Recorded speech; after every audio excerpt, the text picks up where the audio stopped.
buongiorno a tutti, si rientra dopo una settimanina di ferie di uno spettacolo in castello, bene, nonostante l'Italia che abbiamo vinto bene, quindi siamo stati più a andare giù dal castello che a fare lo spettacolo, sempre Vincenzo, Jean Paul, ecco qua abbiamo la maglietta, è arrivata, quelli delle 720, logo vergognosissimo, il nome, ecco No? qua. Eccomi qua. Facciamo vedere, ecco qua, queste sono fatte No? per la Metto solidarietà, così, solidarietà, così. chi vuole può richiederla all'RE, ai nostri amici ci fanno, tutto più voluto alla Luca Onlus, quindi una goccia nel mare, come ho detto in castello, che mi è venuta così, senza una goccia non ci sarebbe il mare, pam!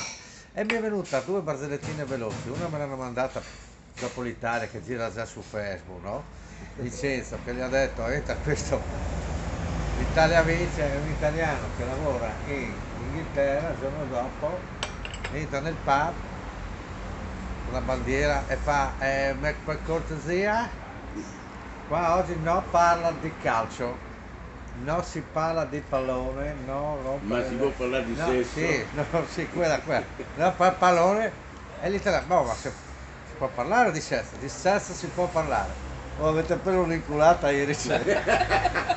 Questo. E poi c'era. E poi c'era invece quella del. Che questa praticamente, questa lumaca, no? No, questa tartaruga viene assalita da 4 lumache. Rubano tutto. La tartaruga va al distretto dei carabinieri e fa, guarda è successo così là, mi hanno derubato di tutto, ma come è successo? Ah non so, è stata una cosa così veloce che non mi ricordo. Questa me l'ha mandata un bambino. Allora siamo qua, noi siamo qua